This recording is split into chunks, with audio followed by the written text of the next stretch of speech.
नाव किरण जाखर. तर आज आपण संयम या विषयावर बोलणार आहोत. 3.5 शब्द आहेत यामध्ये, फक्त संयम.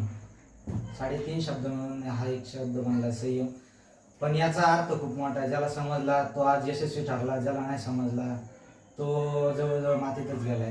कारण माझ्या अनुभवावरून मी असं सांगेल की ज्यावेळेस मी पण उल्लड होतो, ज्यावेळेस माझं पण फास्ट निर्णय घ्यायची जी क्षमता होती आणि जे रागात निर्णय घेतले जायचे ते सगळे चुकीचेच ठरलेत आत्तापर्यंत. जेव्हापासून मी थोडासा शांत झालोय, थोडा संयम धरायचं शिकलोय, तेव्हापासून माझा निर्णय आत्तापर्यंत पण चुकला नाही आणि त्या याच्यातून माझी प्रगतीच होत चालली असं मला वाटतंय. असं संयमाचे उदाहरण बघायला गेलं तर तसं भरपूर आहे, पण आपण संयम धरला पाहिजे असं मला वाटतं आणि त्याच्यातून आपली नक्कीच प्रगती होते असं वाटतं. धन्यवाद. Wow, excellent.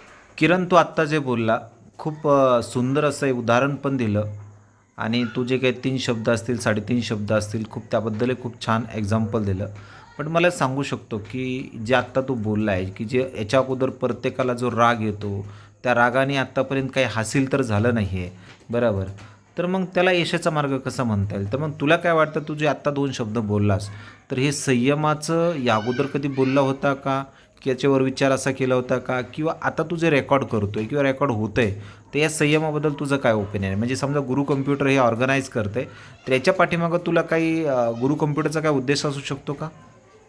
खूप मोठा उद्देश आहे, परंतु तो कोणाच्या स्वार्थासाठी नाही आहे. गुरु कम्प्युटर जे ऑर्गनाईज करते ते आमच्या हितासाठीच आहे. त्याच्यात गुरु कम्प्युटरचा कुठलाही स्वार्थ नाही आहे. पण ते कसं होतं, कधी कधी आम्ही समजून घेत नाही का, त्याच्यात आम्हीच उलटबाजी करतो थोडीशी.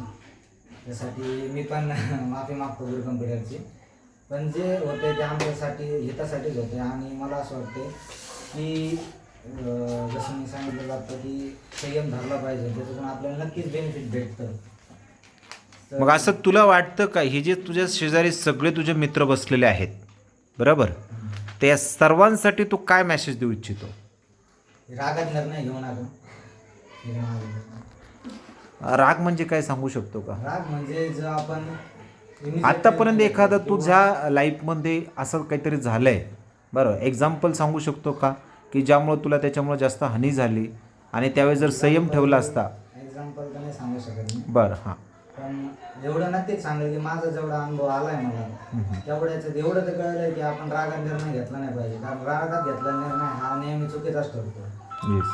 आणि हेच सांगू इच्छितो की संयम ठेवून थोडासा निर्णय घेतला तर तो नक्कीच योग्य ठरतो. येस. एखादं अजून कोणाचं उदाहरण देता येईल का तुला संयमाबद्दल? संयमावर जे उदाहरण द्यायचं ठरलं तर आपण बरेच एखादे महान व्यक्ती, जेवढे महान व्यक्ती आहेत ना त्यांनी आयुष्यात संयमच ठेवलं. संयमाशिवाय कोणीच मोठं झालं नाही. इलॉन मस्क घ्या, दुसरं कोणतं पण घ्या, तो इलॉन मस्क पार स्वतः बँक करत झाला, पार त्याला स्वतःचं घर विकायची पण पाय आली, पण त्याने संयम ठेवला होता त्यावेळेस आणि त्याची शेवटची जी चाचणी होती तर ती योग्य झाली. जर त्यांनी त्यावेळेस संयम नसता ठेवला किंवा रागाच्या भर निर्णय घेतला असता, नाही भाऊ मला नाही करायचं, आता बंद ठेवायचं आहे, तो हाय तेवढ्याचा तो तिथंच राहिला असता, तो नंबर 1ला गेलाच नसता. जर तो आज टॉपचा नंबर 1 आहे जगात तर त्यांनी कुठेतरी संयम ठेवला, त्याच्यामुळेच तो आज त्या लेवलला गेला. त्याच्यामुळे आपण पण संयम ठेवला पाहिजे असं मला वाटतं. Wow, excellent. क्लॅपिंग.